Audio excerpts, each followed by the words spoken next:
എന്നാ ഓഫീസിനകത്ത് കയറുന്നതിന് മുമ്പെങ്കിലും ഒരു വാക്ക് പറഞ്ഞുകൂടായിരുന്നോ നിനക്ക്? സ്റ്റാഫിന്റെ മുന്നിലൊക്കെ എനിക്ക് എന്ത് വില ആയിരുന്നെന്ന് അറിയാമോ? നീ കാരണം എല്ലാം നഷ്ടപ്പെട്ടു. ഓ, ആ പഴയ ലാത്തിയുടെ തന്നെ. നിനക്ക് ഈ വാചകം ഒന്ന് കുറച്ചാലെന്താ? ഇപ്പൊ വളരെ കുറച്ചിരിക്കുക. ഓഹോ, ഇതാണോ കുറച്ച അവസ്ഥ? ഒരു കാര്യം ഞാൻ പറഞ്ഞേക്കാം, നിന്റെ ഈ TV നാടകവും ഒരുമാതിരി അലന്ന സ്പോൺസേഡ് സീരിയലും ഒക്കെ ഇന്നത്തോടെ നിർത്തിക്കോണം. അടങ്ങി ഒതുങ്ങി കഴിയാമെങ്കിൽ മാത്രം എന്റെ കൂടെ ജോലി ചെയ്താൽ മതി. അല്ല, ഒരു കലാകാരന്റെ അന്തർദാഹം. അന്തർദാഹം അത് നല്ല പൈപ്പോളം കുടിച്ചാൽ മാറിക്കോളും. TV-യിൽ അഭിനയം വേണോ ഓഫീസ് ജോലി വേണോ എന്ന് ഇന്ന് തീരുമാനിക്കണം. അങ്ങനെയാണെങ്കിൽ എനിക്ക് അഭിനയം വേണ്ട, ജോലി മതി. പിന്നെ പുറത്ത് വെച്ച് നീ എന്നോട് കാണിക്കുന്ന ഈ സ്വാതന്ത്ര്യം ഒന്നും ഓഫീസിൽ വെച്ച് കാണിക്കരുത്. അവിടെ നീ ക്ലർക്കും ഞാൻ ബോസുമാണ്. മതി മതി, ഇനി കുറച്ചു നേരത്തേക്ക് നിന്റെ ഈ സ്റ്റഡി ക്ലാസ് ഒന്ന് നിർത്ത്. പിന്നെ എന്തൊക്കെ ഉണ്ടടാ വിശേഷങ്ങള്? എങ്ങനെയുണ്ട് നിന്റെ ഇവിടുത്തെ താമസമൊക്കെ? കുഴപ്പമില്ല. എന്നാലും ഇത്രയും വലിയ വീട്ടില് ഒറ്റയ്ക്ക് താമസിച്ചാൽ എന്താ പ്രേതം വരും? അതിപ്പോ നീ ഉള്ളിടത്ത് പ്രേതം വരുമോ? പിന്നെ വിഷ്ണു, ഇന്നലെ ദയാനന്ദ സാർ എന്നോട് ചോദിക്കുക, കൽക്കട്ടയില് നമ്മൾ ഒരു വീട്ടില് ഒരുമിച്ച് ഹാപ്പി ആയിട്ട് കഴിഞ്ഞതുപോലെ ഇവിടെയും ഒരുമിച്ച് താമസിച്ചൂടെ എന്ന്. അതെയോ? അതിന് ഞാനാണ് റീജിയണൽ മാനേജർ എന്ന് നിനക്ക് ഇന്നല്ലേ മനസ്സിലായത്? പറഞ്ഞ അതും ശരിയാണല്ലോ. ഇനി ഞാൻ വല്ല സ്വപ്നവും കണ്ടതായിരിക്കും. മതി മതി മതി, എടാ കിടന്നുരുളാതെ. കൽക്കട്ടയിൽ താമസിച്ചുകൊണ്ടിരുന്നത് പോലെ തന്നെ കഴിഞ്ഞോളാമെങ്കിൽ ഇവിടെയും താമസിച്ചോ. മനസ്സിലായില്ല. എന്റെ ഒരു പേഴ്സണൽ കുക്കും കൂടിയായിട്ട്. ഞാനൊരു തമാശ പറഞ്ഞതല്ലേ. ഏതായാലും പാചകത്തിന്റെ കാര്യത്തിൽ നീ ആളൊരു കൊച്ചുമെടുക്കനാ. ഇന്ന് തന്നെ ഇങ്ങോട്ട് താമസം മാറ്റിക്കും. നീ ഇങ്ങനെ പെട്ടെന്ന് രൂപ ചോദിച്ചാൽ ഞാൻ എവിടെ നിന്ന് തരാനാ? എങ്ങനെയെങ്കിലും രൂപ ഉണ്ടാക്കി ക്യാഷ് ബാലൻസ് ശരിയാക്കിയില്ലെങ്കിൽ ആകെ പ്രശ്നമാവും. രൂപ കൊടുത്തിരിക്കുന്ന മുഴുവൻ കച്ചവടക്കാർക്കാ, അവർ ഒന്നിച്ചിട്ടല്ലോ. അല്ല, അതിപ്പോ അങ്ങനെ പറഞ്ഞാൽ പറ്റില്ല. ഏത് മുഖേന ക്യാഷ് മറിച്ച് എന്തിനും എന്റെ ജോലി പോകും.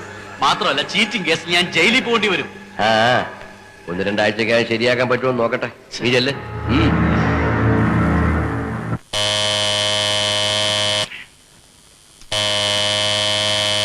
ആരായി കൊച്ചു വെളുപ്പാങ്കാലത്ത് മനുഷ്യനെ മെനക്കെടുത്താനായിട്ട്? കൈയെടുക്കണോ അവിടുന്ന്? ഈ കോളിംഗ് ബെല്ലൊക്കെ അടിക്കുന്നതിന് ഒരു രീതിയുണ്ട്. എവിടെന്നാ രാവിലെ കുറ്റിയും പറിച്ച് പോന്നിരിക്കുന്നത്? എന്തുവാടാ? നീ ആരാടാ? നീ ഏറാടാ? എടാ പോടാന്നൊക്കെ വിളിക്കുന്നത് സൂക്ഷിച്ചു വേണം. സൂക്ഷിച്ചില്ല നീ ഒലത്തിക്കളയോടാ. ഒലത്തേം ചെയ്യും ഉരുട്ടേം ചെയ്യും. മനുഷ്യ വിഷ്ണു, വിഷ്ണു, വിഷ്ണുന്റെ ആരാ? മാറി നോക്കടാ. അതെ വിഷ്ണു, ഞാനിവിടെ വിഷ്ണു, വിഷ്ണുടെയാ? അയ്യോ, അതെ വിഷ്ണു. വിഷ്ണു ജോഗിങ്ങിന് പോയിരിക്കാ. എന്റെ പേര് കൃഷ്ണൻകുട്ടി. ഞാൻ വിഷ്ണുവിന്റെ ഓഫീസിൽ ജോലി നോക്കുക. അപ്പൊ ഞാനും വിഷ്ണു കൂടെ ഉള്ള പന്തയത്തിൽ വിഷ്ണു ജയിച്ചു. എന്ത് പന്തയം? അല്ല, അവന്റെ അളിയൻ ഇവിടെ വരുമ്പോ ഞാൻ എത്ര ചൂടായാലും സംസ്കാരവും വിവരവും ഉള്ള അളിയൻ തിരിച്ചിങ്ങോട്ട് ചൂടാവില്ലെന്ന് വിഷ്ണു, ചൂടാവുമെന്ന് ഞാൻ. വിഷ്ണു ജയിച്ചു. അതിന് ഞാൻ ഇവിടെ വരും നിനക്കെങ്ങനെ അറിയാം? അത് വിഷ്ണു, നിങ്ങൾ വിഷ്ണുവിന് അയച്ച കത്തിന്റെ വിവരം അവൻ എന്നോട് പറഞ്ഞു. അത് നിങ്ങൾ കത്തൊന്നും അയച്ചില്ലല്ലോ. അതെന്താ കത്തയക്കായിരുന്നത്? വിളച്ചിലെടുക്കല്ലേ? വിളച്ചിലെടുക്കുന്ന ഒട്ടും ഇഷ്ടമുള്ള കാര്യമല്ല. പിന്നെ ചേച്ചി, യാത്രയൊക്കെ സുഖമായിരുന്നോ? വിഷ്ണു പറഞ്ഞത് എത്ര ശരിയാ.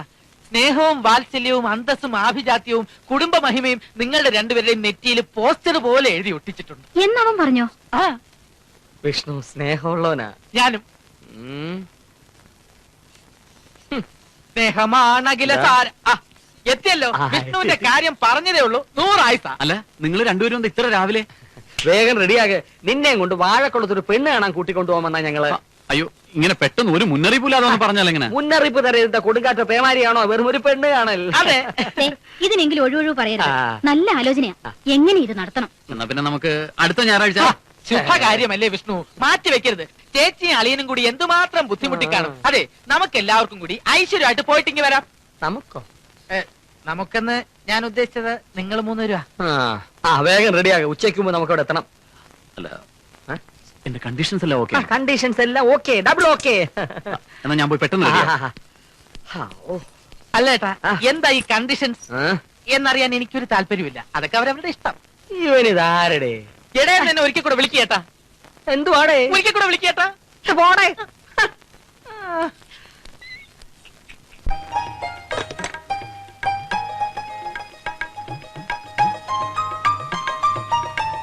മോടെ പേരെന്താ? സുധ. ഏതുവരെ പഠിച്ചു? BSc. എന്റെ മോളായതുകൊണ്ട് പറയല്ല, അവൾ എല്ലാ കാര്യത്തിലും മുന്നിലാ. എത്ര ആലോചനകൾ വന്നതാ, ഒന്നും ജാതകം ചേരുന്നില്ല. ജാതകത്തിന്റെ കാര്യത്തിൽ ഇത് നല്ല ചേർച്ചയാണ്. എല്ലാ പൊരുത്തങ്ങളും വളരെ കൃത്യമായി. അവർക്ക് സംസാരിക്കാൻ വല്ലതും ഉണ്ടെങ്കിൽ ആവാം. അതെ അതെ, അതാണല്ലോ അതിന്റെ ഒരു രീതി.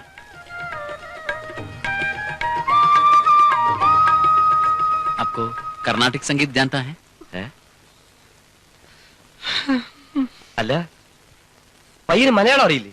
കുട്ടിക്ക് ഹിന്ദി അറിയില്ലേ? ഇല്ല. കാമ്പോജിയിൽ ഒരു കീർത്തനം ആലപിക്കാം. അയ്യോ, കർണാടക സംഗീതം ഒന്നും അറിയില്ല. പോകാം. അല്ല, നിങ്ങൾ പെണ്ണ് കാണാൻ വന്നതാണോ കച്ചേരിക്ക് ബുക്ക് ചെയ്യാൻ വന്നതോ? വിഷ്ണു, നാണം കെടുത്തരുത്. കുട്ടിയെ നിനക്ക് ഇഷ്ടപ്പെട്ടാൽ നീ കണ്ടീഷൻസ് ഒക്കെ വേണ്ടാന്ന് വെക്കുമെന്ന് നിന്റെ പെങ്ങളാണ് പറഞ്ഞത്. സോറി, ബുദ്ധിമുട്ടിച്ചതിൽ ക്ഷമിക്കണം. ഈ വിവാഹം നടക്കില്ല. നിങ്ങൾ എന്താ വിചാരിച്ചത്? സൗന്ദര്യം കണ്ട് മതിമയങ്ങി ഞാൻ എന്റെ കണ്ടീഷൻസ് ഒക്കെ താനെ അങ്ങ് പിൻവലിച്ചോളൂന്നോ? ഞാൻ എത്ര പ്രാവശ്യം ചോദിച്ചതാണ് എന്റെ കണ്ടീഷൻസ് ഓക്കെ ആണോ എന്ന്. ആ കുട്ടിക്ക് എന്ത് ഫീൽ ചെയ്ത് കാണും? ഓഹോ, അതാണ് പ്രശ്നം. അവളുടെ ഫീലിംഗ്. ആ പെണ്ണിന്റെ തള്ളയുടെയും തന്തയുടെയും മുമ്പിൽ ഞങ്ങൾ ഷൂ നായിപ്പോയി. ഷൂ നായണം. നോക്കി, ഇതുപോലുള്ള വല്ല പ്ലാനും പദ്ധതിയും പറഞ്ഞ് എന്നെ കൊണ്ട് കെട്ടിക്കാമെന്ന് കരുതുന്നുണ്ടെങ്കിൽ അത് വെറും വിഡ്ഢിത്തമാണ്. എന്താ ചെയ്യാ? അല്ല ഏട്ടാ, വിഷ്ണു ഇപ്പൊ വിട്ടിന്ന് വിളിച്ചത് കുറുപ്പേട്ടനാണോ അതോ ചേച്ചിയെ? വിളച്ചിലെടുക്കല്ലേ? ചൊറി വന്നിരിക്കുമ്പോഴാ ചൊറുതണം കൊണ്ട് അടിക്കുന്നത്. അല്ല, ചൊറിക്ക് നല്ല ബെസ്റ്റ് മരുന്ന് ഇറങ്ങിയിട്ടുണ്ട് ചേട്ടാ, ബീറ്റെക്സ്. പാർവതി, ഇവൻ എന്റെ കൈ കൊണ്ട് തന്നെ ചാകുന്ന ലക്ഷണമാ. നിനക്ക് പൊലകുളിയും തമാശ ഇല്ലയോടാ? കൃഷ്ണൻകുട്ടി കേട്ടില്ലേ അവന്റെ കണ്ടീഷൻസിന്റെ കാര്യമൊക്കെ? അല്ല, ഞാനും അത് ചോദിക്കണമെന്ന് വിചാരിച്ചതാ. എന്താ ഈ കണ്ടീഷൻസ്? കണ്ടീഷൻസ് അല്ല, അവന്റെ വിവാഹ കാര്യല്ലേ, പരിഹരിക്കാൻ പറ്റുന്ന പ്രശ്നങ്ങളാണെങ്കിൽ ഞാനും ഇടപെടാം. ആരിടപെട്ടിട്ടും കാര്യമില്ല. ഒന്നാമത് ചൊവ്വാദോഷമുള്ള ജാതകമാ. കൂട്ടത്തിൽ 7 കണ്ടീഷൻസും കൂടി ആവുമ്പോ നിത്യ ബ്രഹ്മചാരിയായി പച്ചിലെന്തെന്ന് ആശ്രമത്തിൽ കഴിയേണ്ടി വരും. എന്നിട്ടും കണ്ടീഷൻസ് എന്താണെന്ന് ചേട്ടൻ പറയുന്നില്ലല്ലോ. ഒന്നാമത് കുട്ടി ശാലീന സുന്ദരിയായിരിക്കണം. ഗ്രാമീണ സൗന്ദര്യം, നെറ്റി ചന്ദനക്കുറി, മുടിയിൽ തുളസിക്കതിർ, ആകെ മൊത്തം കാച്ചി എണ്ണയുടെ മണം. ഈ എണ്ണയുടെ മണം ഒഴിച്ച് ബാക്കിയെല്ലാം സഹിക്കാം. നാടൻ വേഷത്തിനോടൊപ്പം മോഡേൺ വേഷവും ധരിക്കാൻ സന്നദ്ധയായിരിക്കണം കുട്ടി. അത് ധരിപ്പിക്കാവുന്നതല്ലേ ഉള്ളൂ. ഗ്രാജുവേറ്റ് ആയിരിക്കണം. അത് ന്യായം. എന്നാ പുറകെ വരുന്ന അന്യായങ്ങൾ കേട്ടോ. പെണ്ണിന് നമ്മുടെ നാടൻ കഞ്ഞിയും കറിയും വെക്കാൻ മാത്രമല്ല western, Chinese, north Indian cooking അറിഞ്ഞിരിക്കണം. അതെന്തിനാ? വല്ല ഹോട്ടലിൽ നടത്താൻ ഉദ്ദേശമുണ്ടോ? നീ എന്തുവാടേ? അവൻ ഉത്തരേന്ത്യയിലും വിദേശങ്ങളിലും ഒക്കെ ധാരാളം ഫ്രണ്ട്സ് ഇല്ലേ? അവരൊക്കെ വരുമ്പോ വെച്ചു വിളമ്പി കൊടുക്കണ്ടേ? അവന്റെ ഫ്രണ്ട്സിന്റെ ഭാഗ്യം. ഇതുകൊണ്ടൊന്നും തീരുന്നില്ല. കുട്ടിക്ക് ഹിന്ദി അനായാസമായി എഴുതാനും സംസാരിക്കാനും അറിഞ്ഞിരിക്കണം. അതെന്തിനാ? ഹിന്ദി ക്ലാസ് നടത്താൻ ഉദ്ദേശമുണ്ടോ? അതല്ലടേ, അവന് ട്രാൻസ്ഫർ ആയി ബോംബെക്കോ ഡൽഹിയിലോ പോകേണ്ടി വന്നാലോ? പിന്നെ ഡ്രൈവിംഗ് അറിഞ്ഞിരിക്കണം. കർണാടക സംഗീതത്തിൽ പരിജ്ഞാനം വേണം. ഇതിനെല്ലാം പുറമെ ഭാര്യ ധൈര്യശാലിയായിരിക്കണം. വൈജയന്തി IPS പോലെ. അതാരടേ? എന്റെ വകയിലൊരു ബന്ധുവാ. പക്ഷെ ആ കുട്ടിയുടെ കല്യാണം കഴിഞ്ഞതാ. പിന്നെ എന്തിനാണടേ IPSന്റെ കാര്യമൊക്കെ എഴുന്നള്ളിക്കുന്നത്? ഇത്രയും കണ്ടീഷനൊക്കെ ഉള്ള സ്ഥിതിക്ക് ഞാൻ നോക്കിയിട്ട് ഒരു വഴിയെ കാണുന്നുള്ളൂ. പറ. 7 കണ്ടീഷൻ അല്ലേ ഉള്ളത്? അതെ. 7 കണ്ടീഷനും ഒത്തിണങ്ങിയ ഒരു കുട്ടിയെ കിട്ടാൻ ബുദ്ധിമുട്ടാ. അതുകൊണ്ട് ഓരോ കണ്ടീഷൻ വീതം ഓക്കെ ആയ 7 പെൺകുട്ടികളെ തപ്പി അവരെ കൊണ്ട് വിഷ്ണുവിനെ കല്യാണം കഴിപ്പിച്ചാലോ? തൊലിക്കല്ലേ? തൊലിക്കല്ലേ എന്ന് നീ ഇതെനിക്കിട്ട് പണിഞ്ഞാണല്ലേ? ചേട്ടൻ സെന്റിമെന്റിലായി. ഇതാ ചേട്ടന്റെ കുഴപ്പം. ചേട്ടാ, 7 കണ്ടീഷൻ അല്ല 10 കണ്ടീഷൻ ഉള്ളവരെ ഞാൻ തപ്പിത്തരാം. അതേ. You know, there is a difference of 1,45,000 rupees in the bank reconciliation statement. അത്രയും വരാൻ സാധ്യതയില്ല. What do you mean? Cash ബുക്കിലെ പല റെസിപ്റ്റ്സും നിങ്ങൾ ബാങ്കിൽ റിമിറ്റ് ചെയ്തിട്ടില്ല. നിങ്ങൾ ഈ തുകകൾ മുഴുവൻ തിരിമറി നടത്തിയിരിക്കുകയാണ്. This is a case of fraudulent misappropriation. You know, Mr. Wilfred, ഇത് കേസ് ക്രിമിനൽ ആണ്. എനിക്ക് പോലീസിൽ കംപ്ലൈന്റ് ചെയ്തേ പറ്റൂ. സാർ, എനിക്ക് പെട്ടെന്ന് കാശിന് കുറച്ച് അത്യാവശ്യം വന്നപ്പോ റോൾ ചെയ്തതാ. ഓഫീസിലെ ക്യാഷ് എടുത്താണോ റോൾ ചെയ്യുന്നത്? ഒരബദ്ധം പറ്റിയാണ് സാർ.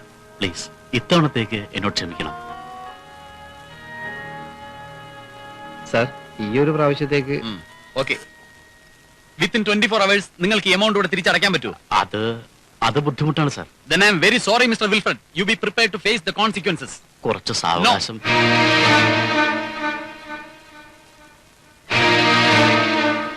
നിങ്ങൾക്ക് പോകാം.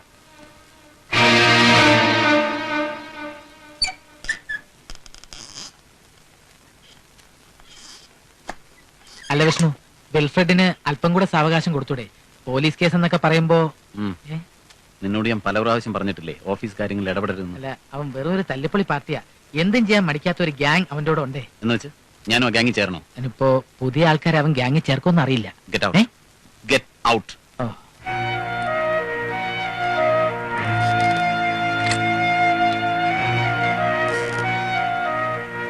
Police station.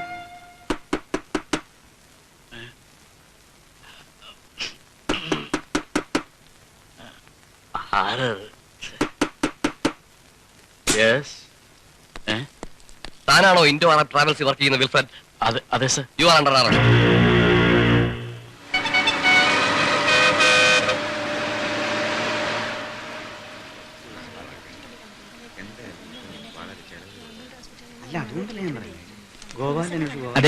ഇന്നത്തെ ഈ പത്രത്തിൽ ഒരു ലേഖനമുണ്ട്. വനിതാ കണ്ടക്ടർമാർ സേവനത്തിന്റെ പാതയിൽ ഒരു പുതിയ വിഭാഗം. വായിച്ചോ? വായിച്ചു. എങ്ങനെയുണ്ട്? അസലായിട്ടുണ്ട്. അത് ഞാൻ എഴുതിയതാ. അപ്പൊ നിങ്ങളാണോ അബ്ദുൽ ഖാദർ? അത് പിന്നെ എന്റെ തൂലിക നാമോ. യഥാർത്ഥ പേര് കൃഷ്ണൻകുട്ടി എന്നാ. ലേഖനം എനിക്ക് വളരെ ഇഷ്ടപ്പെട്ടു.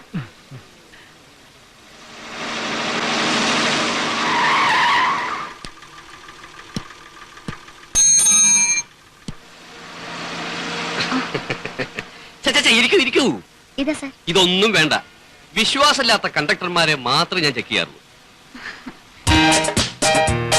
ഞാൻ പറഞ്ഞ കാര്യത്തെക്കുറിച്ച് ആലോചിച്ചോ?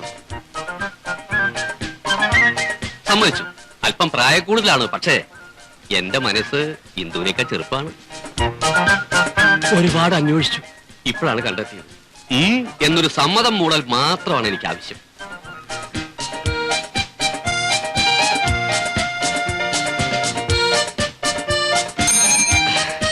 ഇന്ദു എസ് പറയുന്നവരെ എന്നും ഞാൻ ഈ ബസ് കയറിക്കൊണ്ടേയിരിക്കും. വരട്ടെ. തലമൂത്ത് നരച്ചിട്ടും ഇത് അതോറിറ്റീസിനോട് കംപ്ലൈന്റ് ചെയ്യായിരുന്നില്ലേ? അതൊന്നും വേണ്ട. കുറച്ചുനാളിങ്ങനെ നടക്കുമ്പോ പുള്ളിക്കാരൻ എന്നെ മടുത്തോളും. അല്ല, ഞാൻ വേണമെങ്കിൽ ഇടപെടാം. അയ്യോ വേണ്ട.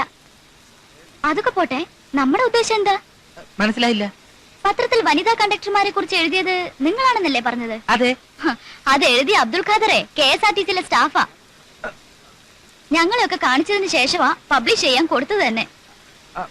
ആളിറങ്ങണം. ചമ്മണ്ട സ്റ്റോപ്പ് ആകട്ടെ. TV സീരിയലിൽ അഭിനയൊന്നും ജീവിതത്തിൽ കാണുന്നില്ലല്ലോ. അയ്യോ, ഞാൻ TV സീരിയലിൽ അഭിനയിക്കുന്ന ആരാ? എനിക്ക് നിങ്ങളെ നേരത്തെ പരിചയമുണ്ട്. നിങ്ങൾ അഭിനയിച്ച മിക്ക സീരിയലുകളും ഞാൻ കണ്ടിട്ടുണ്ട്.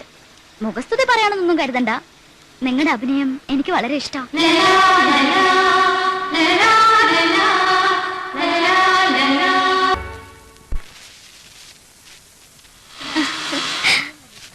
അപ്പൊ പറഞ്ഞതുപോലെ നാളെ.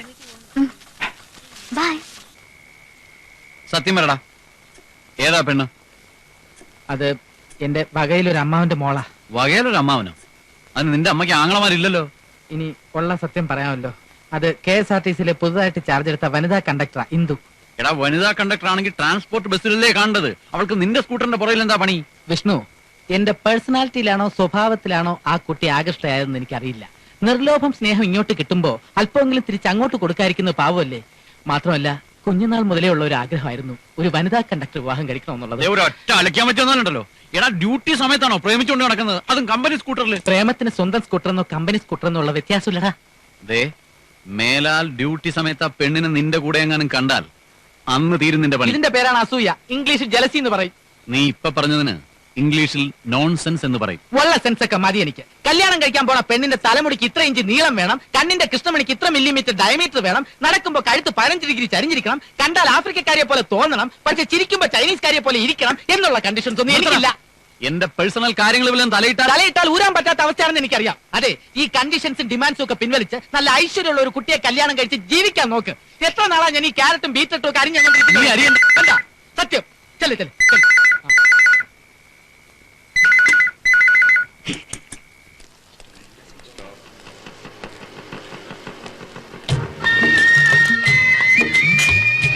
കൃഷ്ണൻകുട്ടിയോ? മാഷെന്താ ഇവിടെ? ലതികയ്ക്ക് ഇവിടെ സ്റ്റെനോഗ്രാഫർ ആയിട്ട് ജോലി കിട്ടി. അതെയോ? താനിവിടെ? ഞാനിവിടെ തന്നെയല്ലേ ജോലി ചെയ്യുന്നത്. വലിയ അനുഗ്രഹമായി. പരിചയമുള്ള ആരെങ്കിലും ഉണ്ടാവണേ ഭഗവാനെ എന്ന് ഈശ്വരനോട് പ്രാർത്ഥിച്ചുകൊണ്ടാണ് ഞാൻ വന്നത്. അല്ല, ഞാൻ ഉച്ചവരെ ഓഫീസിലുണ്ടായിരുന്നല്ലോ. നിങ്ങൾ എപ്പോഴാ വന്നത്? ഒന്നും പറയണ്ട എന്റെ കൃഷ്ണൻകുട്ടി. വഴിക്കുള്ള ഈ ട്രാഫിക് ബ്ലോക്ക് കാരണം 4 മണിക്കൂർ വൈകിയ ബസ് ഇവിടെ വന്നു. ഇന്ന് ജോയിൻ ചെയ്യാൻ പറ്റുമെന്നുള്ള കാര്യം സംശയമായിരുന്നു. പക്ഷെ ആ സൂപ്രണ്ട് ഉണ്ടല്ലോ, വളരെ നല്ലൊരു മനുഷ്യൻ. അദ്ദേഹം പറഞ്ഞു ഇന്നത്തെ ഡേറ്റ് ഇട്ട് ജോയിൻ ചെയ്തോളൂ എന്ന്. അല്ലെങ്കിലും ദയാനന്ദ സാർ ആള് വളരെ നല്ലവനാ. റീജിയണൽ മാനേജർ ഇന്ന് ലീവ് ആയത് നിങ്ങളുടെ നല്ല കാലം. അല്ലെങ്കിൽ ലേറ്റ് ആയിട്ട് ജോയിൻ ചെയ്തതിന് ഇന്ന് തന്നെ മെമ്മോ അടിച്ച് കൈ തന്നേന്. ദൈവാധീനം. അല്ല, ഇപ്പൊ ഇനിയിപ്പോ ഇവക്ക് താമസിക്കാനൊരു സൗകര്യം ഉണ്ടാക്കണമല്ലോ. ഒരുമാതിരിയുള്ള എല്ലാ ഹോസ്റ്റലുകളിലും സൂപ്രണ്ട് സാർ വിളിച്ചു ചോദിച്ചു. ഒരു സ്ഥലത്തും വേക്കൻസി ഇല്ല. വഴിയുണ്ടാക്കാം. മേറ്റൻ പുറത്തു പോയിരിക്ക. എപ്പോഴാ വരികയെന്ന് അറിയില്ല. മേറ്റൻ വരാതെ റൂമിന്റെ കാര്യം. മേറ്റൻ സൗകര്യം പോലെ വരട്ടെ. തൽക്കാലം ലതികയെ ഇന്ദുവിന്റെ കൂടെ അക്കോമഡേറ്റ് ചെയ്യൂ. മേറ്റൻ വന്നിട്ട് റൂം ശരിയായി കൊടുത്താൽ മതി. റൂം കിട്ടാൻ ലേറ്റ് ആയാലും 1-2 ദിവസം എന്റെ കൂടെ അഡ്ജസ്റ്റ് ചെയ്യാം. ലതികയ്ക്ക് അതില് ബുദ്ധിമുട്ടൊന്നുമില്ലല്ലോ? അയ്യോ, എനിക്ക് ബുദ്ധിമുട്ടൊന്നുമില്ല. ഇവൾ ആദ്യമായിട്ടാ വീട്ടിൽ നിന്ന് മാറി നിൽക്കുന്നത്. മാഷ് ഒന്നും കൊണ്ടും പേടിക്കണ്ട. ലതയ്ക്ക് ഇവിടെ യാതൊരു പ്രയാസവും ഉണ്ടാവില്ല. ഇന്ദുണ്ടല്ലോ. ഈ കുട്ടി കൃഷ്ണൻകുട്ടിയുടെ ആരാന്നാ പറഞ്ഞേ? അത് എന്റെ വകയിലൊരു അമ്മാവന്റെ മകളാ. അതായത് ഇന്ദുവിന്റെ അമ്മാവന്റെ മകനാ വകയില് ഞാൻ. അപ്പോ ഞാൻ ഇനി നിക്കണ്ടല്ലോ. ഇപ്പൊ പുറപ്പെട്ടാൽ സന്ധ്യക്ക് മുമ്പേ വീട്ടിലെത്താം. ഇത് വച്ചോളൂ. മുറിവാടക കൊടുക്കേണ്ടതല്ലേ? അച്ഛൻ ഇറങ്ങട്ടെ? ബസ് സ്റ്റാൻഡ് വരെ ഞാൻ കൂടെ വരാം. ഓ,